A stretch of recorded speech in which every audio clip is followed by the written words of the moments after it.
హైదరాబాద్ మలక్పేట్ కాల్పుల కేసులో విచారణకు పోలీసులు ముమ్మరం చేశారు. నిందితులు రాజేష్, సుధాకర్, శివ భాషలుగా గుర్తించారు. కుంట్లూరులోని రావి నారాయణ రెడ్డి నగర్లో భూ తగాదాలే కారణమని పోలీసులు తెలిపారు. ఈ విషయంపై గత కొద్ది రోజుల నుంచి రాజేష్ కి చందు నాయక్ కి మధ్య విభేదాలు వచ్చాయి. ఘటనా స్థలంలో 7 రౌండ్ల బుల్లెట్లను స్వాధీనం చేసుకున్నారు. నిందితులను పట్టుకోవడానికి 10 టీంలను ఏర్పాటు చేసి గాలిస్తున్నారు పోలీసులు.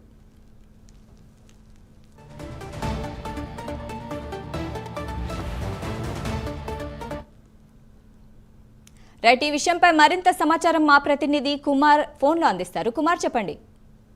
Thank you Saida. ఏదైతే నిన్న మలక్పేట్లోని ఒక కాల్పులు కలకలం అయితే రేపింది. నిన్న ఉదయం తెల్లవారుజామున ఏదైతే చందు నాయక్ అనే సిపిఐ నేతను వాకింగ్ కి వెళ్లి వస్తున్న సమయంలోని శాలివాహన్ నగర్ పార్క్ దగ్గర కొంతమంది దుండగులు అతనిపై గన్తో కాల్చి అతనైతే హతమార్చారు. వెంటనే అక్కడికి సంఘటనా స్థలానికి డీసీపీ చైతన్య కుమార్ కూడా చేరుకొని వెంటనే అక్కడ ఉన్న పరిస్థితులు మొత్తం పూర్తిగా సమీక్షించారు. ముఖ్యంగా ఏదైతే దీనికి సంబంధించి ఈ కాల్పులకు సంబంధించి పోలీసులు విచారణ కూడా వేగవంతం చేశారు. నిందితులు రాజేష్, సుధాకర్, శివ భాషగా అయితే ప్రస్తుతం పోలీసులు అయితే గుర్తించడం జరిగింది.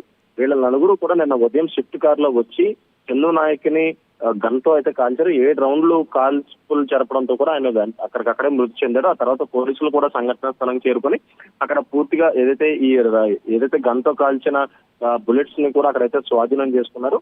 ముఖ్యంగా కుట్లూరులోని భూ తగాదాలే ఏదైతే ఈ సంఘటన కారణమంటూ కూడా ఇప్పటికే పోలీసులు ఒక ప్రాథమిక అంచనాకైతే రావడం జరిగింది.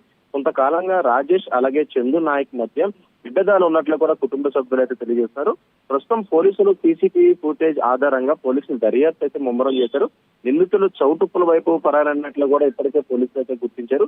ప్రస్తుతం నిందితుల కోసం 10 ప్రత్యేక బృందాలను ఏర్పాటు చేశారు. వీళ్ళ కోసం ఏదైతే సీసీటీవీ ఫుటేజ్ మొత్తం కూడా వెరిఫై చేసి ఇటు చౌటుప్పుల వైపు వెళ్లారు కాబట్టి వాళ్ళని పట్టుకునేందుకు 10 టీంలు అయితే ఏర్పాటు చేయడం జరిగింది. గతంలో వీళ్ళందరూ కూడా అంటే ఇటు ఈ ఎవరైతే రాజేష్, సుధాకర్, శివ, భాష ఈ నలుగురితో పాటు చందు నాయక్ కూడా గతంలో ఒక కేసులోని వీళ్ళందరూ కూడా నిందితులుగా అయితే ఉన్నారు. ఆ తర్వాత ఫైనాన్షియల్ గా వీళ్ళకి అనేక డిస్ట్రిబ్యూట్స్ అయితే రావడం జరిగింది. ఆ తర్వాత కుట్లూరులో కొని ఒక భూమికి సంబంధించి కూడా వీళ్ళ మధ్య తగాదాలు తలెత్తినాయంటూ కూడా ఇప్పటికే పోలీసులు ఒక ప్రాథమిక అంచనాకైతే రావడం జరిగింది. ప్రస్తుతం వీళ్ళు ఎందుకు రాజేష్ ని ఏదైతే చందు నాయక్ ని చంపారనే కోణంలో పోలీసులు దర్యాప్తు అయితే ముమ్మరం చేశారు. అలాగే వీళ్ళని పట్టుకున్న తర్వాత అతను ఎందుకు చంపాల్సి వచ్చిందనే దానిపై పూర్తిగా పోలీసులు అయితే విచారిస్తారు. ప్రస్తుతం వీళ్ళందరూ కూడా చౌటుప్పుల వైపు పరారయ్యారు కాబట్టి వీళ్ళని పట్టుకునేందుకు కూడా ప్రత్యేక బృందాలను కూడా ఏదైతే పోలీసులు అయితే ఏర్పాటు చేయడం జరిగింది. సాయిదా. Thank you Kumar.